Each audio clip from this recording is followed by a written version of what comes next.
Hello, everybody, and welcome to today's webinar. I'm Scott from WarmlyYours, and that is... I'm Greg. How you doing? So we'd like to thank you for coming along today, and I see we have some good questions already lined up. So let's quit looking at us, and let's just go ahead and go to our screen, and let's talk about this webinar. This webinar today, we're going to be talking about asking us anything. So are you ready? I'm ready for anything. Okay, good. Then we've got plenty of anything to go. All right, so let's go ahead and go to our next one. And the title of this is Ask Us Anything. So if you want to do that, the way to do so is just type there in that red circle, click on that, and you'll be able to give us a question, and then we will talk about it during this presentation. So let's go ahead and get started, shall we? Yes, we should. All right. So what we want to talk about first, we're just going to be kind of bringing up our products, what is available, how they get installed, kind of what they look like, that sort of thing. And then while we're going through it, you feel free to give us a question, and we'll be able to follow up with you. So we just want to bring up the fact that we do offer snow melt. Some people that have dealt with us for a long time with interior heat may not know that. So it's always good to bring up the fact that we do snow melt. It's the pretty green cable. That's how you can tell it's snow melt cable. It's perfect for walkways and driveways, patios, stairs. It's compatible with asphalt, concrete, and mortar under pavers, which leads us to our first question. Might as well get the question out of the way, right? Let's do that. We have a question from Bill, and Bill asked, I have an exterior concrete stairway that goes up 10 feet. I was thinking I could put the cable on the steps, cover it with thin set, and then tile. Will this work? What do you think, Greg? I think we're very close. I think the only difference, which we kind of chatted about before here, was rather than thin set, you'd use mortar specifically, correct? Yes. So yes, to answer your question, that is it, Bill. So thank you so much. And I'm going to go ahead and, oops, I hit the wrong button. I'm really good at that. So let's go ahead and get rid of that one. And we also had a couple other questions about the same thing, so we might as well talk about it now. Can a heating system be installed outside on a porch? Well, it actually depends what you mean by a porch. So if it's a concrete poured slab and you're going to be covering that with a floor heating system, not a floor heating, a snow melt system, then yeah, we can definitely work with that. If it's a wood structure, you're not going to be doing this over any kind of a wood structure. It's definitely going to need to be, concrete, or maybe even we've seen in situations where more like balcony situations on high rises we've done where it's a concrete balcony. All of those work. So just keep in mind anything that would be considered like a deck or a wood material wouldn't be appropriate. Right. Can it be used as a snow melt system for a driveway? Susan wants to know. Absolutely. Yeah, we've done, that's primarily probably what we do more than anything else is driveways. And, people do it because, one, they need it. It can be, if you've got a steep driveway that can be tough to get up and down, and it becomes where really, if you can do just tire tracks, or you can cover the whole driveway depending on what material you're using for paving. And then other times, sometimes people want to do the whole driveway, especially if they're using like paving stones, because they don't want a plow truck coming over their paving stones. Right. So, and then just generally, some people want to do it just because they don't want to shovel. They don't want to have to wait for a plow truck. And when you do it, the difference is, let's say you have the most perfect plow service in the world. They're there as soon as it stops snowing every time, and they clear your driveway. You're still going to get some residual ice build up, and you're still going to have some slippery spots. There's just no way to avoid that except a snow melting system, which is going to completely melt everything and dry it out. Yeah. So what's left behind is when the system is finished, you have a completely dry driveway or walkway. Right. You don't have that snow that's been pushed into the grain and can result in, it makes it all evaporate. So that's why when the system, it not only stays on when it's snowing, but it stays on after the snow is done to make sure that all the snow is gone, and then all of that evaporates up into the air. So when it's finished, you have a nice, complete dry system there on your sidewalk or driveway, whatever you want to do. Now, to be able to do that, excuse me, you have to have controls. And there's all the different kinds. There are the manual controls from where you literally turn a switch, turn a timer on, all the way up to the most, which really is a simple system, but it's all completely automatic. Once it notices that it's snowing and once it's below a certain temperature, the units turn on automatically. The automatic ones do. And those often are all you need. Very, very rarely do you have to go in there and start adjusting stuff, because usually it works as a pretty good, every once in a while you may have a lot of snow that you need to get rid of, or you see it snowed for 30 minutes and the system's on, and it's all melted. You don't need to let it run for another 8 hours. You can simply turn it off. So there are different kinds of controls that you can use. And if you have any questions, once again, you can ask us questions and the answers are no charge. So the best thing is simply ask the question. We'll be glad to help you out. Yeah, and something else there's no charge for is if you take a look at these smart plans. So we do this for floor heating. We do it for snow melt systems. If you have the dimensions of what you want to melt in the case of snow melt jobs, or want to heat for floor warming, and you send us a plan with dimensions, we're going to give you one of these smart plans, which is one, going to show you precisely what you need, two, give you a plan. So when it's time for installation, you know exactly what you're doing.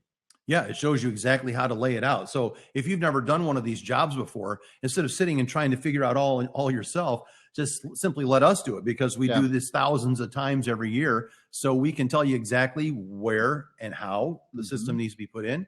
We'll also tell you, if you look down here, you can see what the amp draw is. You see what the wattage is. You can see what type of breakers you need. So all that, instead of trying to figure it out, just give us the dimensions of your area and we'll have this drawing for you the next day or the day after at the very latest. So it's always a good idea to get this because it costs nothing.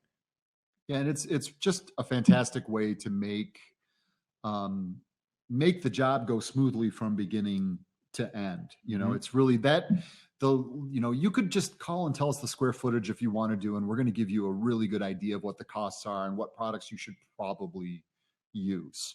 That's not a problem. If it gets to the point where you're going to move forward on the system, I would highly recommend one of these plans, because you'll know for sure precisely what you need, and you'll know exactly what to do on the day of the layout. So it's a little bit of work up front for time savings in the field. So I'm going to peel back the curtain a little bit for you folks out there in the crowd, because I would really like to get rid of this pane over here to make the presentation bigger. How do I get rid of that pane? Sorry. The little X right there on the top, I believe. Right there? I think so, yeah. All right, perfect. So sorry about that. You see the inner mechanization behind all of our fantastic webinar activity here. So thank you for grinning and bearing it, because it makes it a little bit easier to see what this plan looks like. Absolutely. So let's go to our next question, or our next slide, actually, and that's the heat loss calculator. What exactly is a heat loss calculator, and why would anybody ever want to know? Why do I need to calculate something that's called heat loss? That's a very good question. So I want to warm the area up. I don't want to take heat out. Precisely. We had somebody, John, had asked about a whole room or heating for an older home. So oftentimes, a floor heating system can have enough heat output to actually be the only heat source, be what we call the primary heat source in a room. And it works many, many times. However, that's not something that we just guess at. We don't say, you've got kind of a newer home, it's probably going to work fine. What we do is we go through steps, and we've got an online calculator, or we've got a form you can fill out and send us. And what we do is essentially we'll take whatever room you have. It's great to get a smart plan to start, because we'll know exactly what the heat output of the system is. And then we're going to ask you just a slew of questions: how high the ceilings are, how many walls are exterior walls, the insulation value of the walls, windows, type of windows, is there a fireplace? And what we're doing is we're trying to uncover all of the areas where heat would escape. And then based on your zip code, based on the desired temperature, based on how the room is insulated, we can say, hey, for all year round, the system's going to perform well enough and provide enough heat and the insulation is essentially good enough Mhm. that the system will work as a primary heat source. Or you might get something back where it's like, well, for 11 months out of the year, you're covered. It should be fine. But 1 month out of the year, you're going to need a supplemental heat source. So it's And going to the great thing about it, it'll say how many BTUs you're short. right. So if you know you're 500 BTUs short on the coldest day of the year, you can buy one of those little 500 watt or 1,000 watt BTU heaters, and that 1 or 2 days of the year you turn it on, and there's your BTUs for the space. Right. So it's a great tool. It's, once again, it's similar in a smart plan. It's one of those things where the planning up front, especially if you're doing this for a client and asking that question, what can happen sometimes is you might have a client who is thinking, oh, I'm going to put radiant heat in here and that'll heat the room. And they never really say to you, I'm expecting this to heat the room. Mhm. And then they get the job. If let's say they live in an old farmhouse with Right. single pane windows Right. and newspaper for insulation, probably isn't going to work the best. If you live in a modern home, it probably will. So it's a great way to manage expectations with clients, is to ask that question. Hey, is this going to work as a do you want this as a primary heat source? Right. And if they do, then we can let them know whether or not it's going to work. Certain things, if you walk into a room, we have things that we call heat loss monsters. And a heat loss monster is something to be very afraid of, because usually what a heat loss monster is where your heat is going out of the room. Right. That means skylights, lots of exterior walls, lots of windows in an exterior wall, single pane windows. Fireplaces are notorious. Fireplaces are huge. Yeah. So those all are things that let heat out of the room. If you have an exterior door in one of the walls, that is going to be catastrophic sometimes to retaining heat in the room, because as soon as you open that exterior door, boom, Yeah, it's gone. the heat is gone. Yep. So that's where a room and an upstairs on a second floor that has a heated room below it and has no exterior walls and no skylights are great, perfect rooms that you could heat as a sole source of heat. Absolutely. A standalone bathroom that has 3 exterior walls with skylights and fireplaces and exterior doors, that might be a bad match. Right. So that's just a lot of common sense. Sometimes people don't think about that, but take a look at your room and go, hey, you know what? My room might actually be good for this, and do a heat loss calculation. So thank you, Greg. Great point. When we talk about heating the floor inside and you're doing tile, primarily it's going to be done with this Tempzone system. Mm-hmm. So the Tempzone system is compatible with a lot of different materials. And usually this system is embedded in self-leveling or thin set, Mm-hmm. latex modified thin set. What else have I missed about Tempzone? I don't think you've really missed anything about Tempzone. I know we had Mark and Stephanie asked questions about LVT specifically, and these are questions that I deal with all the time, actually, from a pre-sales point of view. Scott's, the tech guy here. I'm on the sales end of this, and really, it comes down to looking at individual products. You can't make, you can make a very general statement about porcelain tile, Mhm. like floor heating and porcelain tile. Just it's like bread and butter. It just goes well together perfectly. It's always going to work. You don't have to worry about overheating it. Yeah, or being it's too just cool. It's even with the insulation, it's very natural. It fits into the insulation process of tile perfectly. Luxury vinyl flooring is a whole nother thing. Like, this picture illustrates it beautifully. So we've got 2 planks here, both of them just sitting up on a box, so you can see how flexible one plank is versus the other. The plank in the back that's very rigid may work extremely well with our Environ product that doesn't require any thin set whatsoever.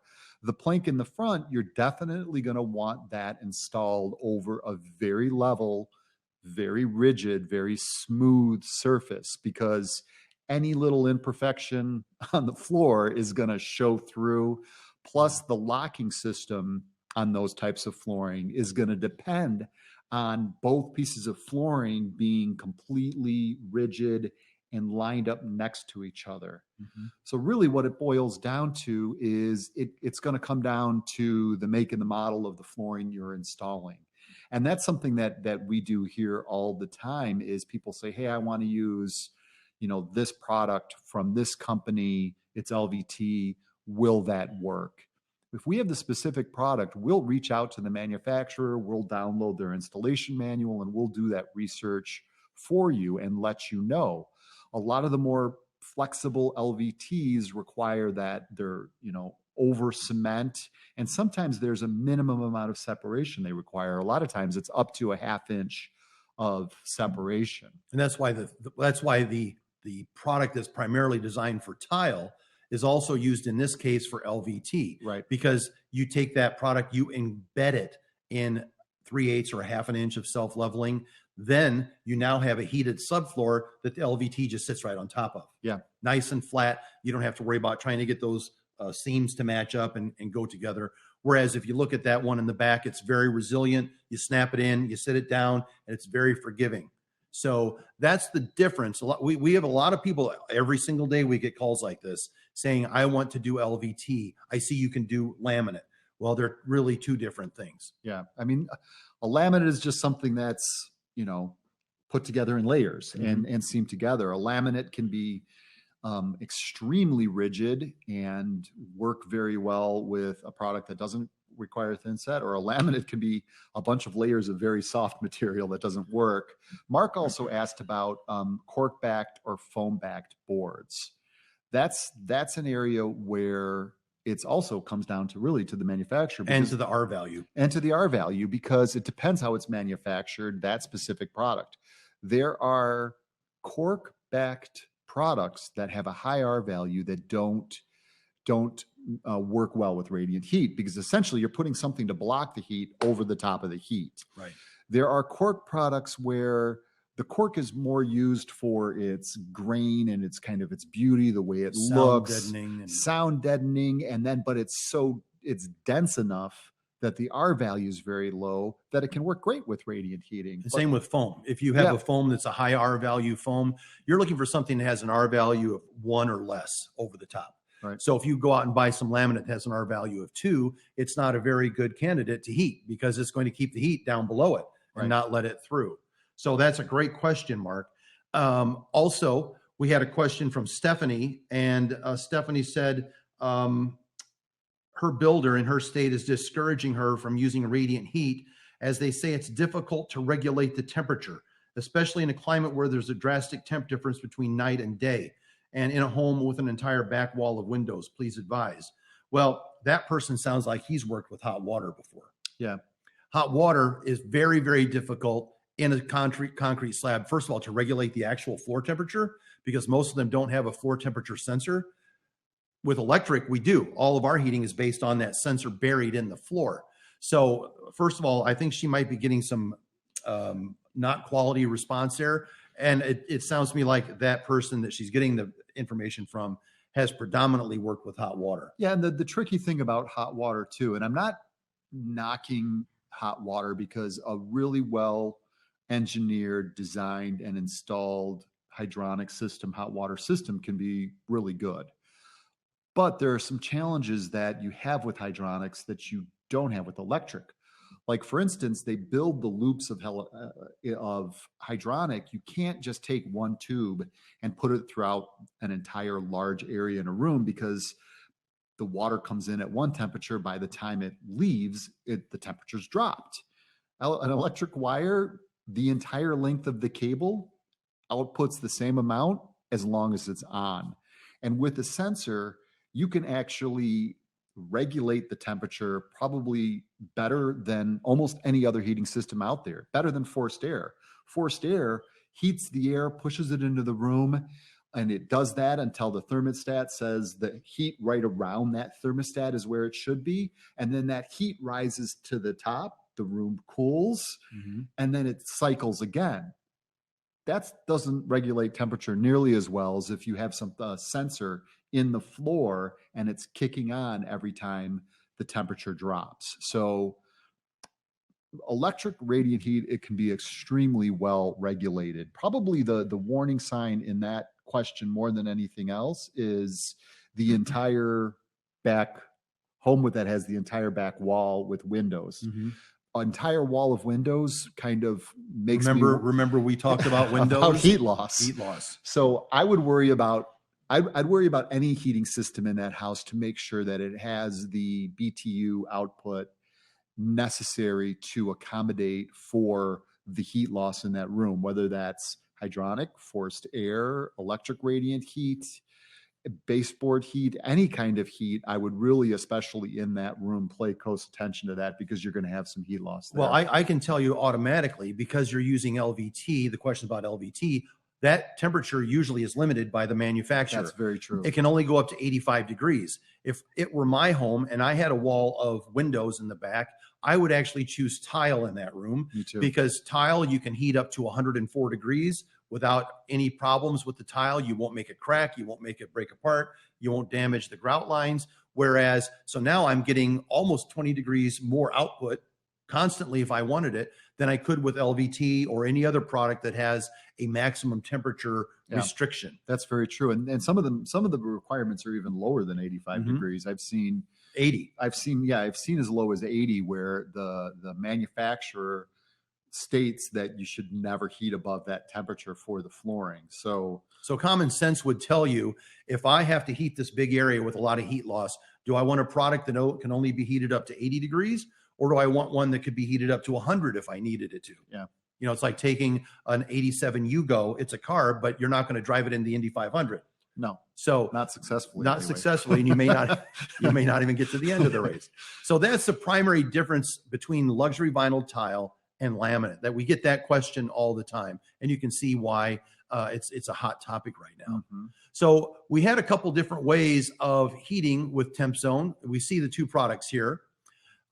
Here we have a blue thing. What is this blue thing? Is this some sort of force field, or what exactly does it do? Okay, so for a lot of years, there was, this started out, I believe, in Italy more than any place else. There were membranes that were being manufactured. Then another large German company put out a membrane as well, and it's become popular in the marketplace. And what essentially they're called, they're uncoupling membranes. The idea is the top, even though that's in a roll, it's kind of hard to picture this. The blue top of that membrane, it has support columns and is very rigid. Once it's put down on the floor with thin set, it's the top blue part is almost immovable, and you're adhering the tile to that. So the tile has a very rigid, secure surface that it's attached to.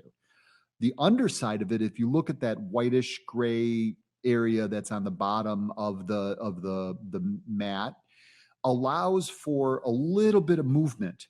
So if in the subfloor you've got a little bit of movement, it doesn't transfer up into the tile and makes the tile last a long time.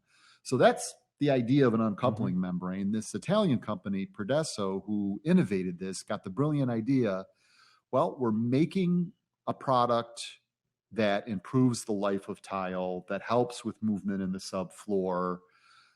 Why not make it so that it can accept a heating cable? Right. So not only will we be able to then strengthen floors, we'll actually be able to have a very simple way that doesn't really raise floor height, because you can use this instead of a backer board, a traditional backer board. So you've got the floor heat, you've got more stability, and you've got an easy installation method. So it's been very successful. Well, the one thing you want to remember is that even though there are some certain companies out there that would like you to believe that a membrane is needed for every individual installation, not every single installation requires a membrane. And for those jobs that don't require a membrane, that's when you can use these strips here. Right. So if you've got a very rigid floor already, you don't need any kind of extra support in the floor. These cables and fixing strips is the way that floor heating has been done predominantly for, I think, going on 30 years now in the United States, and even longer in Europe. And it's the least expensive way to get the job done. It can be more labor intensive. You have to kind of judge for the specific job what's more important to you, because it is a very labor intensive process compared to other methods for floor heating. But the fixing strips, if If you've got the time and you've got a large room, or you've got a room that absolutely, doesn't need insulation, but you're going to use a specific type of tile, like for instance, mosaics. Mm-hmm. So if you're going to use a mosaic tile, a small mosaic tile with floor heating, you're going to almost for sure want to self-level over the whole thing.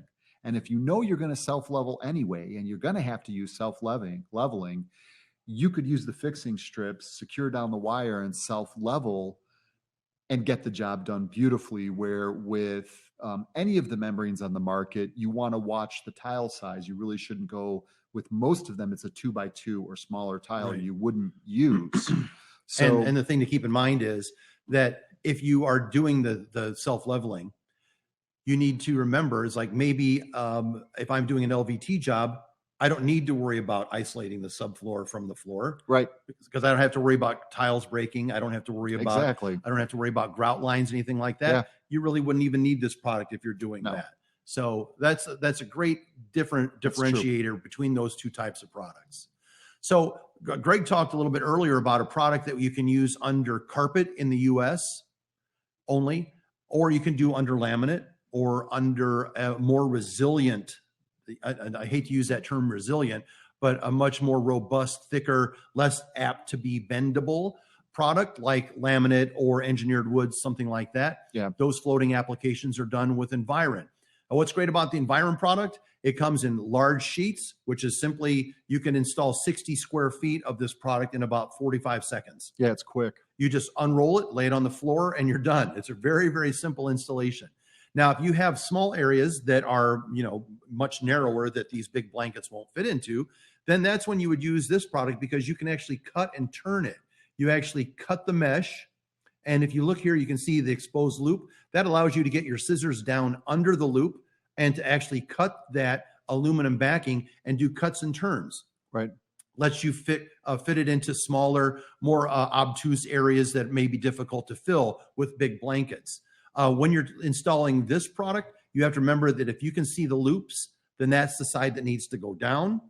If you are working with this product, there is no up or down. Right. It can go either way, whichever way you need to flip it to get because the electrical cable is going to be coming out of one corner. So you can flip that so it comes out this corner, or you can flip it so it comes out over this corner, or whatever you want to do. So there is no up or down with this, and there is this side down on this product. Mm-hmm. So that's a very, very easy, fast installation. So let's talk about underlayment. If I were going to be installing this product never gets stuck between a hard wood subfloor and a wood overlay, because what happens is you can get abrasion there. It can actually work its way into the cable, and you don't want that because you have two hard surfaces rubbing against the electric cable. With the underlayment, you stick the underlayment on the subfloor, put this heating product on top of it, and then you would put your laminate on top of that. Mm-hmm. If you're doing carpet, you wouldn't need this. You would just use regular old carpet pad. Right. Because carpet pad actually has some better R values than this product does. Mm-hmm. These products do. What's the difference between Cerazorb and cork? So cork's one, slightly less expensive. It's a little bit of a thicker product, and we carry a little bit of a thicker product purposefully because it pairs very well with the Environ products. It's the same thickness as the power leads that are attached to the product, so you can cut out the space you need for the power lead to use that with it. Now, Cerazorb is a synthetic cork used primarily with tile and stone. It's compatible with self-leveling cements, which the cork is not. The Cerazorb also can be used independently of Prodeso. It can actually even be paired with Prodeso. You don't really need to use both of those products, the Prodeso and the Cerazorb, often, like for instance, on a concrete floor. The cork, what it does that the Prodeso or no other membrane on the market does well, or nearly as well, is it insulates the heating wire from the concrete slab. It's going to allow the heat to go up into the tile and into the room rather than spending that energy on heating the slab.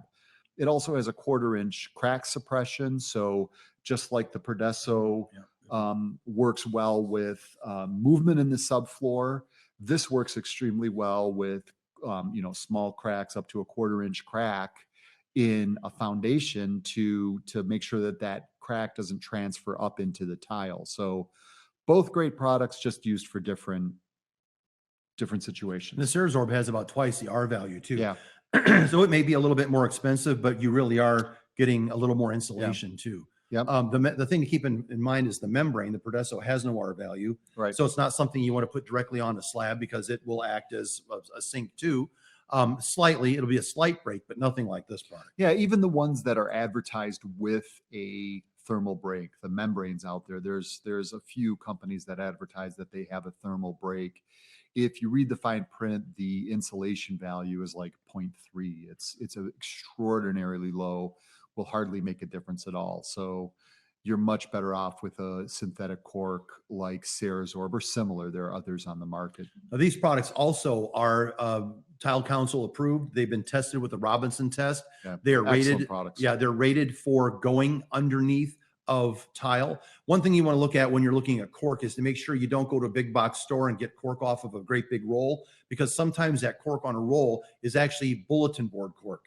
And bulletin board cork does not have near the density or compression strength that this type of cork does. Right. So make sure you're buying floor underlayment quality cork, not the cork that they put on bulletin boards. Right. So let's talk about indoor slab heating. This product was used to isolate the heat from the slab. Mm-hmm. And what that allows us to do is it allows us to have a much faster heating system. And we're heating just about an inch thick of application, as opposed to when we're talking about slab heating, mm-hmm. we're actually heating 4 to 6 inches of concrete. So this is a different idea, right? Yeah, and it's used in a different way too. So all of the products we've talked about so far up to slab heating work extremely well in a situation where you have them like on a timer. So let's say you have a master bath and you want it on for a couple of hours when you're getting ready in the morning. Off during the day, there's no one home during the weekday, and then back on maybe at a slightly lower temperature during the evening, and then at a very low temperature just to keep the chill off the floor overnight. The systems we talked about before react very quickly and heat up very quickly, so they work great in those situations. Slab heating, it doesn't work like that because you are, like you said, heating that entire slab. Mm-hmm. Now, in terms of, you could look at that as a downside in terms of the timing and putting them on so they're only working part of the time.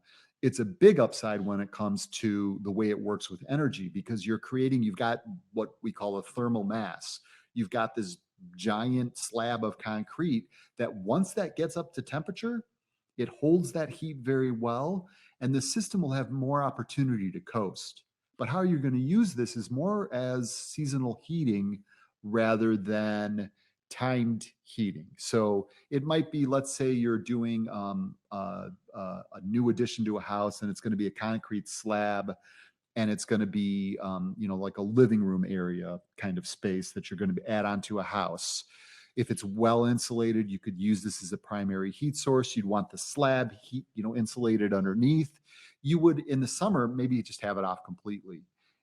Come the fall, you would turn it on to enough to bring a little bit of heat to the room, warm it up, and maybe have it a little lower overnight, but not a major temperature difference.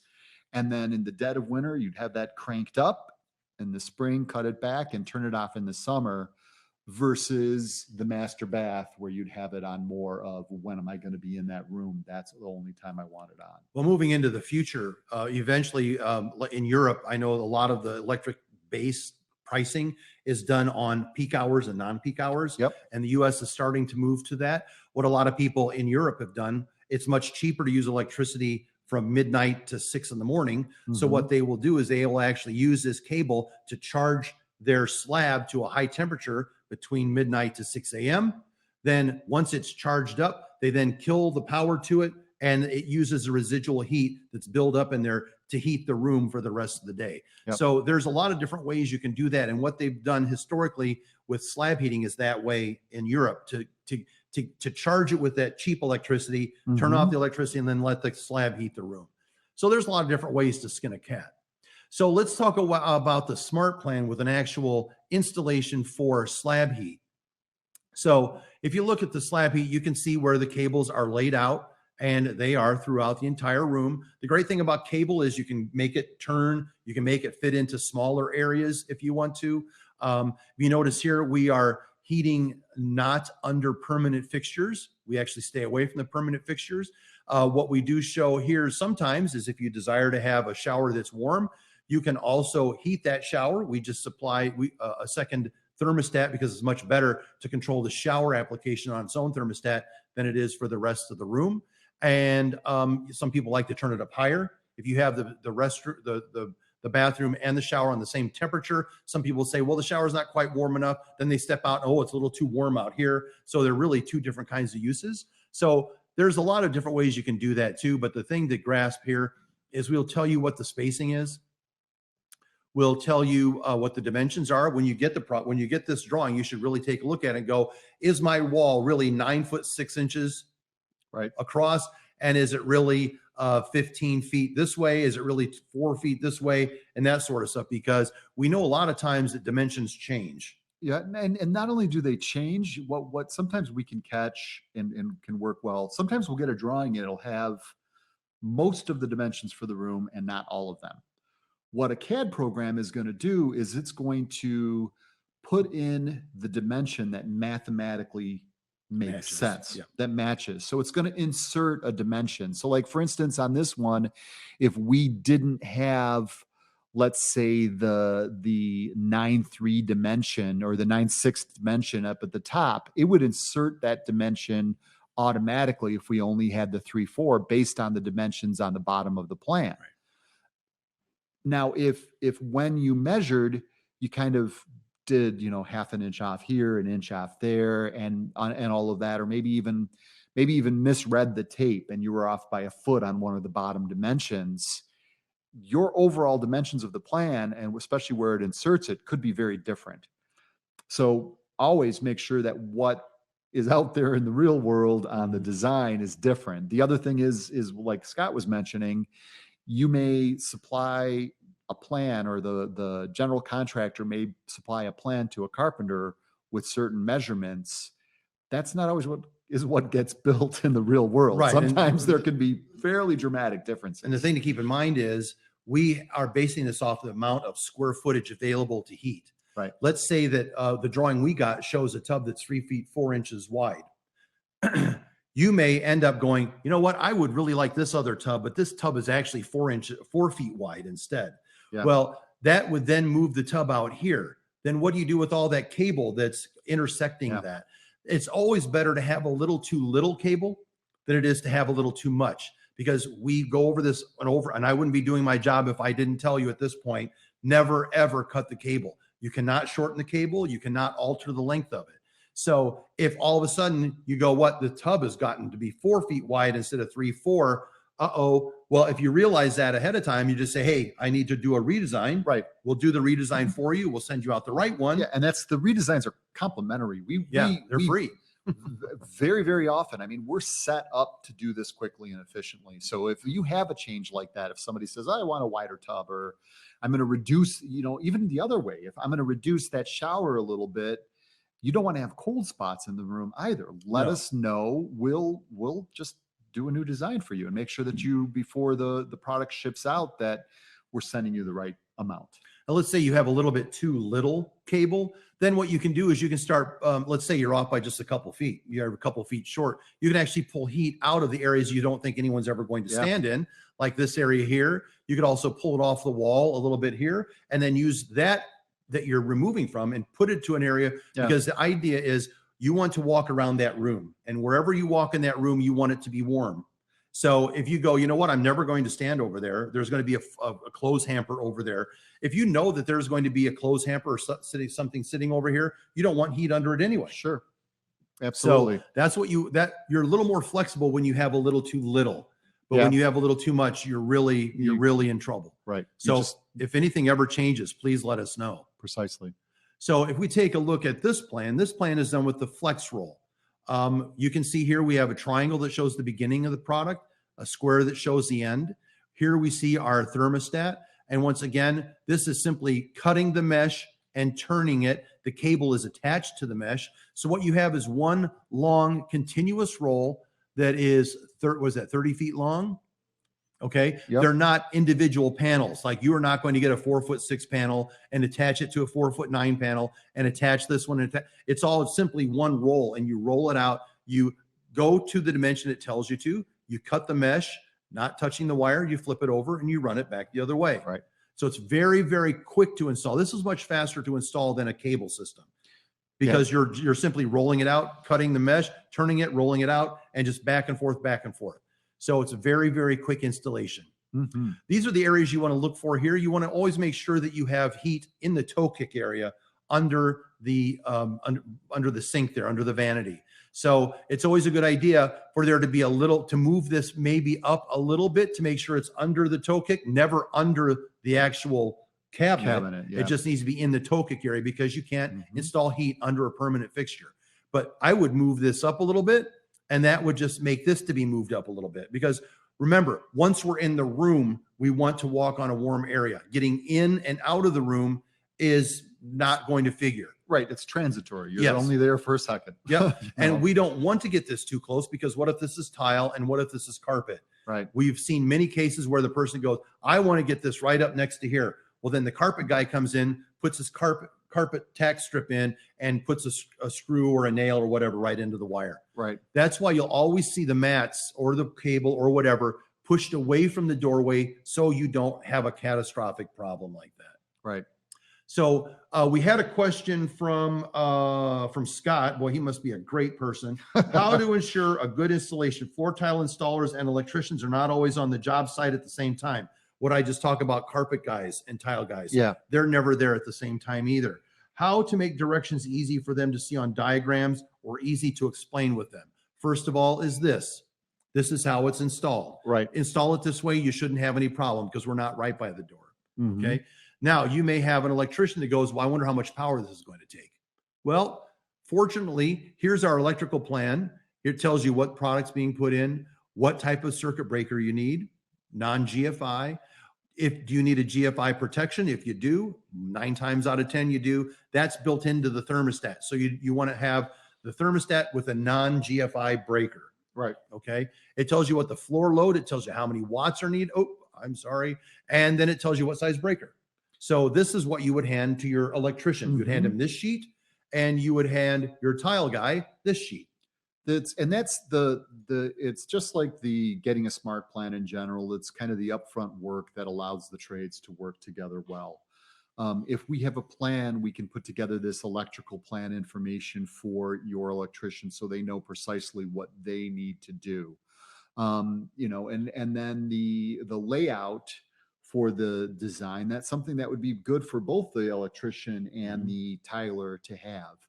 Another good thing to do is to communicate to both the tile installer and to the electrician that we've got 24/7 tech support.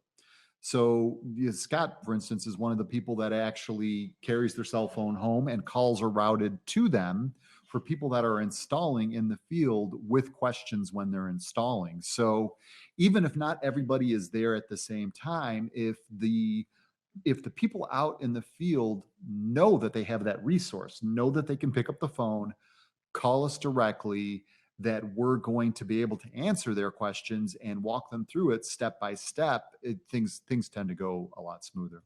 So let's take a look at the next thing, and that's talking about installing hardwood. And Neil, hopefully, maybe it might be Neil Diamond. I don't know if he's doing a house improvement now, but if it is Neil, hi, thank you for watching. Can radiant heating be put under hardwoods? And the answer to that is yes. What you would want to do is you first of all give us the dimensions of your space, and then you would tell us which way the wood is going to be running, because we need to make sure that these things called sleepers, which go across this way, we want to make sure that they are perpendicular to the wood. Right. Okay. So if the wood is going this direction, then the sleepers need to be installed this direction so you can nail into them. Right. So when you're doing a hardwood installation, what you want to do is you want to give us the dimensions of the area. You want to tell us the direction of the wood so we can make sure that the sleepers are put in correctly. And you'll also want to mark any areas where there may be air vents. I don't see any air vents here. Yeah. If there are any cases where there might be a hardwood floor going in a basement, I can't imagine that there would be, because most of the time you don't want hardwood below grade. But if you didn't, let's say that you had some pole or something in here for the second story of your house, you would want to show that also, because we cannot heat under a pole. We Right. cannot run cable through an air vent. So that's something that you want to avoid. So the other thing that you're going to want to ask the manufacturer of your wood flooring is, what's the nail rate? How often does the floor need to be nailed in? If they say 8 inches, then that tells us that our sleepers need to be installed 8 inches apart. If they say a foot, then we would know that the sleepers need to be a foot apart. And that's all the information we need in difference to a normal tile installation. We Yep. need to know direction of the wood, that sort of stuff. Also what the nail rate is. Once you tell us that, we will then give you this installation plan. And this is another area where contacting the manufacturer and talking to them about how they work with radiant heating is important. There are companies out there, I think, not to drop a name, but one of them is Lowenstein, that they sell quarter sawn, very high quality flooring products. And all of the products they sell, they test with electric radiant heating, and they, I think, actually prefer electric radiant heating over hydronic, because the heating is very even throughout the entire surface, and you can set certain limitations on it. So if you were to put down a radiant floor heating with Lowenstein, you'd get their warranty on their wood flooring, and you always get the full warranty from WarmlyYours. There are wood manufacturers out there whose entire line, they don't want to be coupled with any kind of radiant heat. There are wood manufacturers out there that don't want to work with hydronic. There are wood manufacturers out there that don't want to work with electric. Or there are wood manufacturers where maybe only certain select species of wood that they sell. Their American quarter sawn oak might be compatible and they're fine with it, but they're Brazilian, exotic. Yeah, they're Brazilian no, cherry. no. They're like, no, we don't guarantee it under Brazilian cherry. So you do have to, just like with LVTs, with cork, marmoleum products, linoleum, any kind of product out there that's not stone, not tile, have us, or do the homework on your end and really check with the manufacturer on whether or not they'll warranty their products and what the proper installation method should be. Now, what I want to bring to the attention of here is the red dot. If you excuse me, all of our heating cable on a spool has a white dot on the middle run, which means if you have a 30-foot cable at 15 feet, there'll be a white mark on it showing that this is halfway done. Yep. Also on the cable, if you look at it, there's a countdown of every foot of how much is left of the cable. So you know how much, where you are, how many feet are left in the spool by looking at the cable. These are things that no competitor has, that at least last time I looked. And what's so important is that in a product like this, where you have very tight spacing, you have sleepers that you need to go in between. Here's where you would be doing your install, and you would start here and you would run back and forth, back and forth, back and forth. And when you see that white spot on your cable, you're going to go, where am I in this plan? Mm-hmm. If I'm here, everything is going to be awesome. I've run the right amount up to now. And according to the plan, I've got the right amount for the rest. Let's say you get to the white dot here, that, hey, I've got this cable, instead of 3 inches apart, together, I've got it 2 inches apart or 1 inch apart. That's wrong anyway. So that's what's so important. And also here is, if you specified, hey, I have sleepers at 12 inches, each run spaced at 3 inches, that's all figured out here. If you're down here and your white spot is finally showing up, you've probably installed it at 4-inch spacing instead of 3. So that's what's so important, and what's such a great selling point of our heating cable is that it has a dot on it, represents the halfway mark. Your installation plan will have the same halfway mark on it. So you can match up and say, hey, I'm right on. Hey, I've used too much, or hey, I've used too little. Right. Instead of getting all the way to the end and going, oh my gosh, I've got 30 extra feet. What happened? Yeah. One thing and I think we could I don't want to belabor the point of this type of installation, but this also works very well in terms of any floor heating product, whether you're using us or any brand out there. I would highly recommend a complete dry fit of the cable or the flooring, the floor heating, before you start covering with thin set or doing something like that. Like for instance, if you had a very large insulation, the temptation might be, okay, well, you've got one guy that's stringing the cable out and moving across the room. You've got another guy filling with self-leveling behind you. If it turns out that you mismeasured, or even if we shipped the wrong cable, God forbid, that would be a very rare thing. Our shipping guys are fantastic. Or somehow the dimensions were wrong or something. If you got to the end and you had already covered everything in thin set, that's a very different problem than you get to the end, nothing's covered in thin set, and you found out that you did the spacing wrong. You pull up the cable and start over, you put it back down, and then once it's right, you cover it. So a dry fit is one way to make sure things are going to go well on a job site. We have a great video that we showed when we did an installation of a floor like this. So please watch that. That's on our webpage. So we've seen enough of the smart plan. I think we get the point for the smart plan stuff. Let's take a look at the floor heating controls, because the floor heating controls are very important, because that is the way that we can make sure that we control the temperature well. Neil did have a second question. I don't want to rebuff Neil. Any concerns with putting it under tile in a shower? None whatsoever. No. Our cable is rated and tested by UL and has a rating for wet locations, which means it's been tested and approved for usage in showers, on benches and shower benches. So that's very, very good for that. So let's talk about the way we can control it. Once again, we're running a long time here, so we're going to try to condense the last little part here. But there are different ways to control that temperature, all the way from a Wi-Fi thermostat to simply a Wi-Fi touch, a programmable thermostat, and one that's simply a set it and forget it thermostat.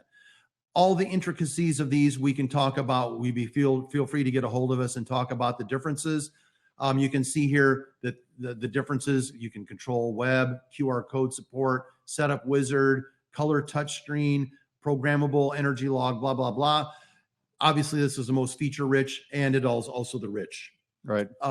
For practically just the same function, we have 199. This is what a lot of our people have been ordering. I would say 90% of our jobs almost at this point go out with that thermostat. This accomplishes the same thing. However, it's menu-based programming, which can be odious at times.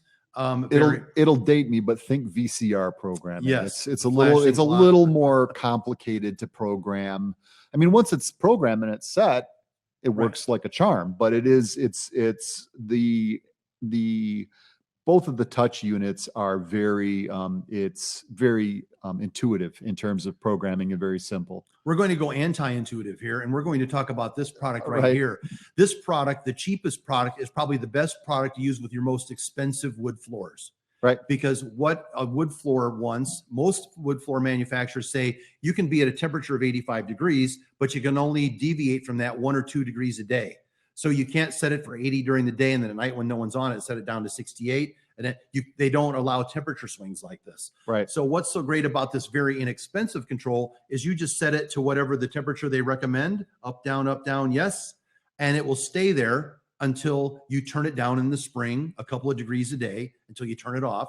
And then in the fall, it allows you to turn it on a couple of degrees every day until you get it up to the temperature you want. Yeah. So it's kind of anti-intuitive, but really the most expensive hardwood floor should be controlled with the least expensive option we have. Yep. So let's go on down to our next slide and talk about wattage. Wattage is simply, I don't think we need to get too down in depth with this, because I think it's pretty common sense. Most of our watts ratings are usually around 15 watts per square foot under tile. So if you have 100 square feet of tile, that's going to be 1,500 watts. Right. Boom. That's kind of what it is. So the more you have installed, the more wattage it will take, the more it will cost to purchase, and the more it will cost to operate. Mm-hmm. And the more heat it'll put into the room. Exactly. Yeah. So once again, if you have a room that's on the second floor, it's heated below, above, and on the sides, You may not need to do 3-inch spacing. You may be able to do 4-inch spacing, going Right. from 15 watts per square foot down to 12 watts per square foot. Right. And that's what you can do. So let's take a look at an instant quote. And the reason why I like this slide is because it shows the difference. You're heating the same exact area with 3 different products and see what the price difference is. What do we have here? We have a top price of, what is it, $940? Yep, for Tempzone Flex Roll. And then we all the way down to $580 for the cable and fixing strips. Yep. So if you are budget minded, if you are speed minded, whatever you want to do, what's your most valuable commodity? Time. You don't have a lot of time, then you can actually do a Tempzone membrane install sometimes in one day. Get the membrane down, tile, and have the tile down. Of course, you have to grout later, probably, but that's the way to get the most of the work done in one day. Yeah. This way is if you have plenty of time. You have more time than money. That's the way to go. Exactly. So let's talk about the operating cost calculator. We're not going to get in that, but basically what this does is it takes the amount of wattage that's in your floor and it multiplies that by the amount of time that you're going to be operating it that day. Very, very simple. It's on our website. So it's right along the top of the web page. If you look for tools, you should find this electric radiant operating cost calculator in the same spot that you would find the heat loss calculator. Yep. So that's a very, very nice feature. If you're trying to think about how much is this going to cost me a month, that's going to be your sheet.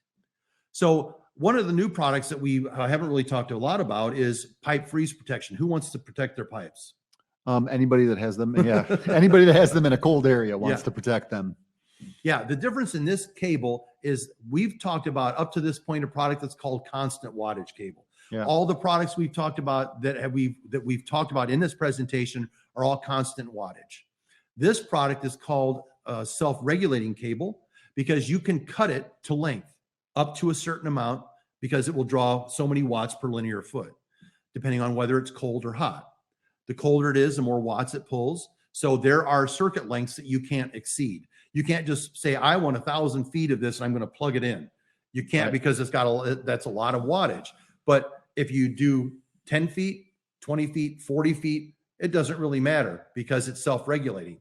So you can cut this to length.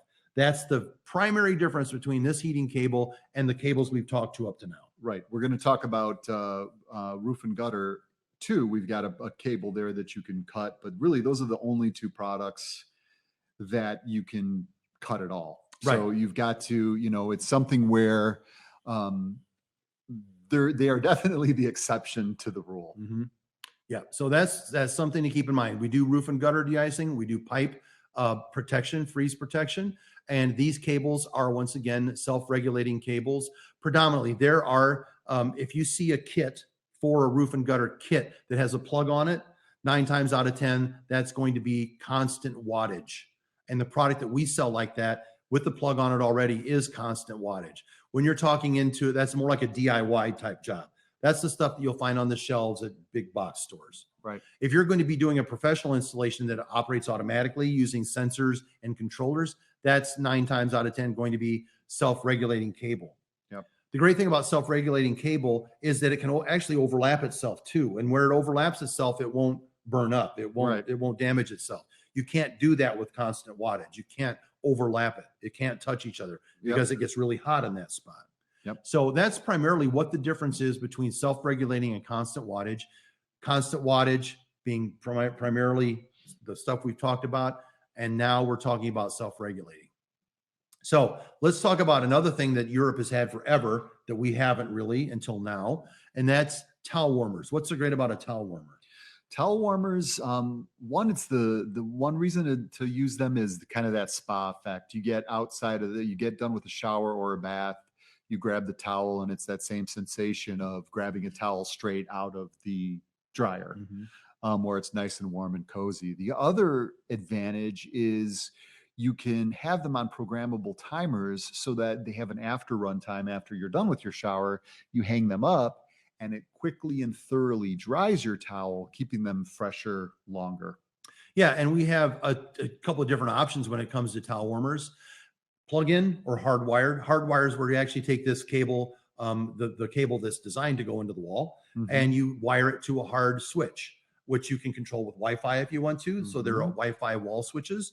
This particular unit is a plug-in unit, which we also have controls for, timers that you plug it into the timer and plug the timer into the wall, and you can make it count down also. So there's a lot of different ways you can do that. And this is the classic line. We do have now a new product. What's the differences between here? I think we see some different finishes, right? It's some different finishes. Basically, what we've done is we've differentiated where they are available. When we first launched towel warmers, we made them available through our dealers and through our website and online. Basically, as a, in order to just get them out there as much as possible and make them available. At this point, we've got several lines. Some of them are available online, like the Elevate and the Premier are also available online through various dealers. And then we've got the Cosmopolitan, which these are only available through brick and mortar dealers and remodelers out in the field. It's not something you could that a consumer could call and order from us directly, and it's not something you're going to find anywhere online. Each line has a variance of styles and finishes. We're seeing our available. we're seeing like our first black finishes, our first oil rub bronze finishes. So that's a big difference now between the classic line and these two or three new lines. Yeah, and you can see all of them on our website and the different ones that are available to get a better idea of that as well. So we have a lot of new type products that we can control with a lot of new type controls. These controls are new for 2018, 2019. And we talked about the plug-in units. These units are for the plug-in units, and this has a selectable time where you can change it to whatever you want it to be. It plugs into the wall and the towel warmer plugs into it. Here's a Wi-Fi controlled one that plugs into the wall and the towel warmer plugs into it.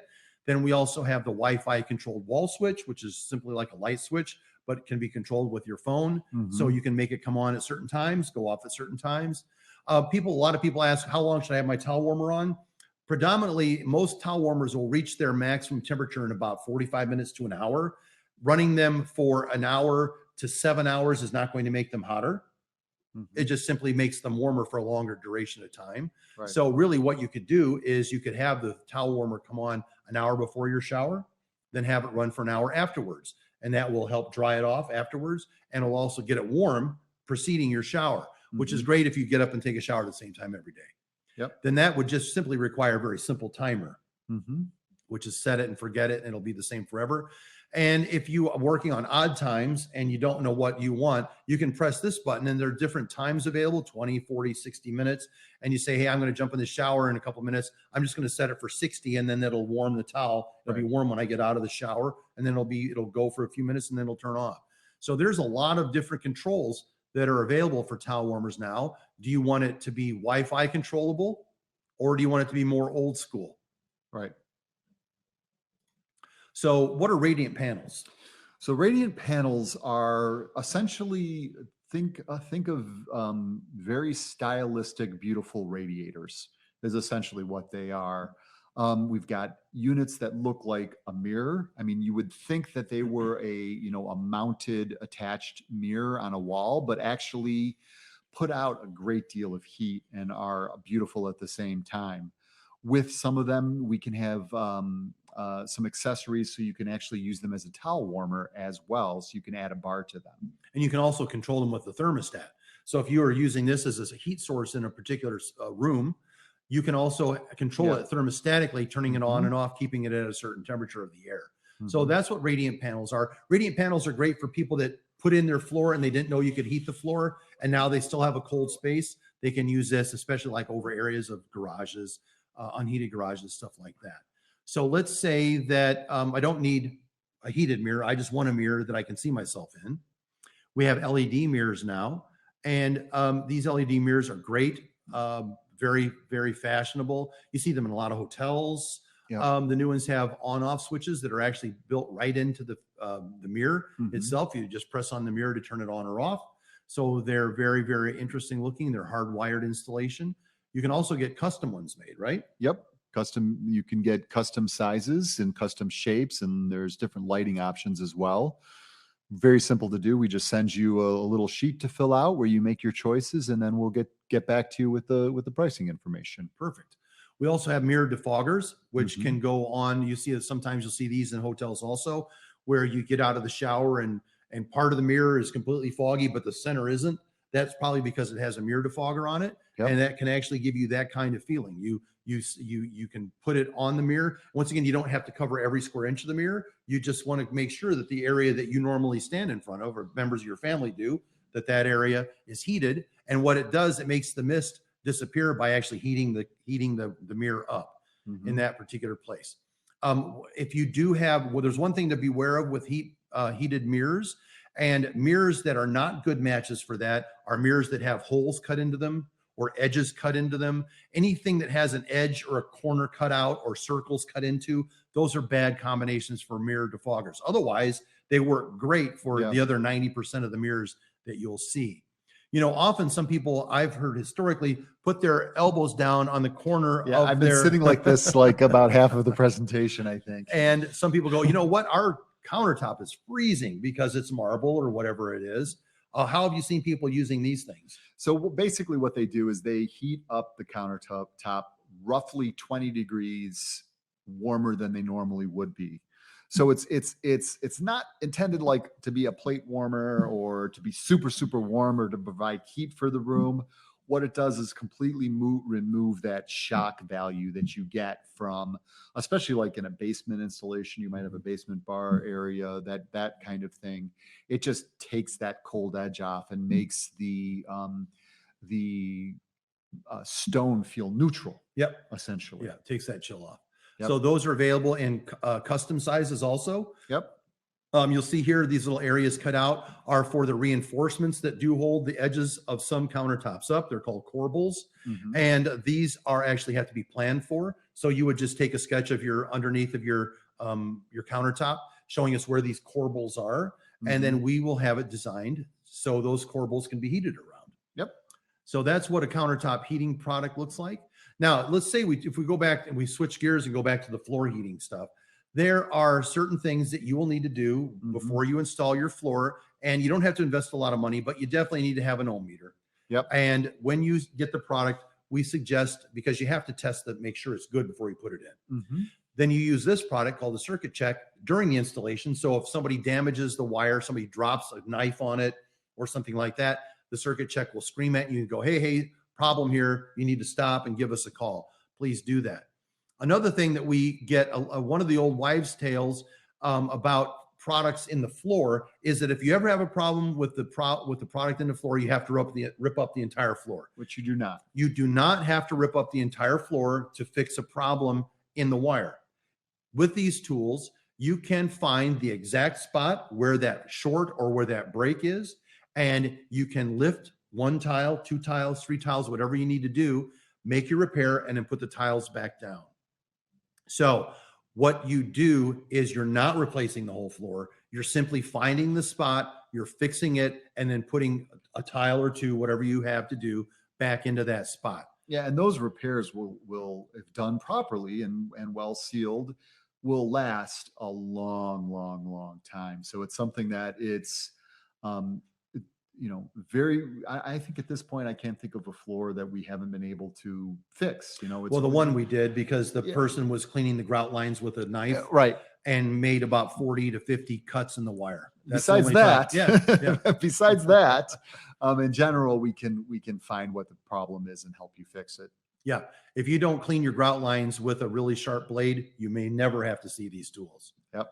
So we have videos, lots of videos online that you can check us out. You go under Learn, and then you look for the videos portion. You click on that. We have installation videos.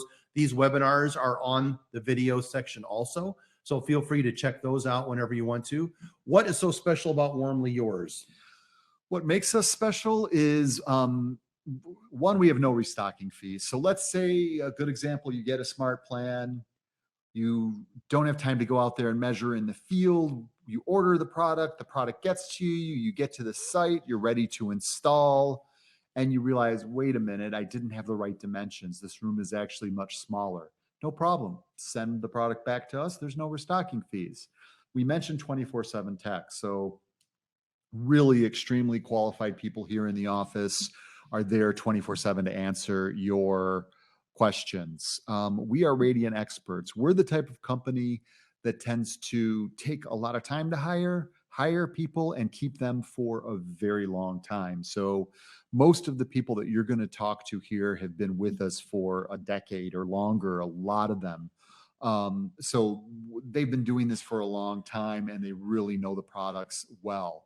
Our no nonsense warranty. So if we send you a floor and you install it and there's a manufacturer defect, what our no nonsense warranty basically says, if it's within the warranty period, we're going to pay for everything to correct it.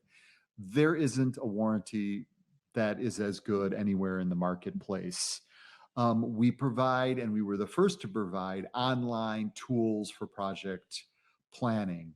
And we also have the smart plans as well, which probably should mention that there as well. Yeah, we have 24-hour turnaround on those plans. So Yep. a lot of people say, hey, I want to quote. And then it's like, oh, gosh, I hope it doesn't take 6 days for you to quote back to me. No, that's not the case. We're going to get it back to you next business day.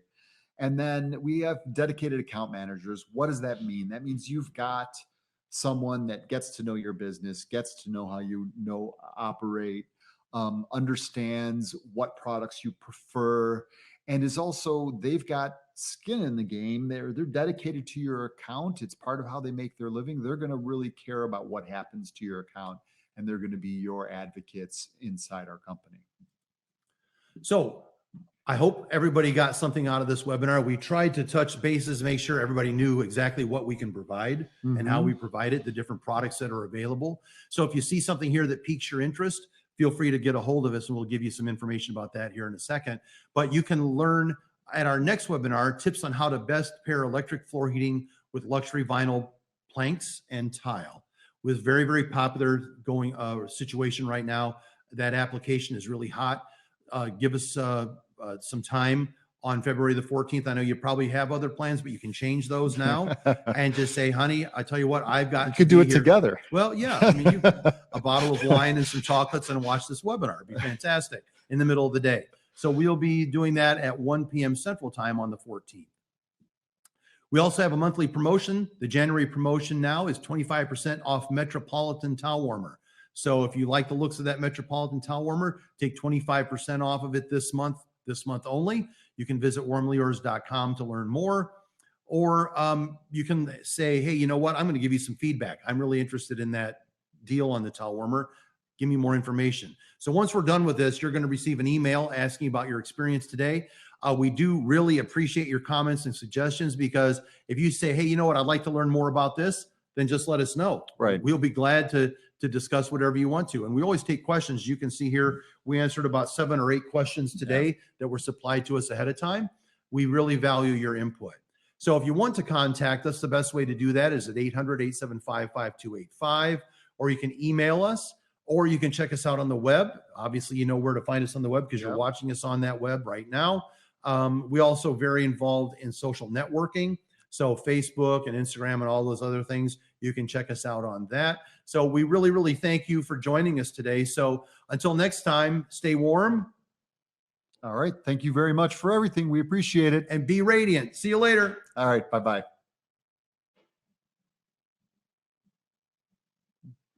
There you go.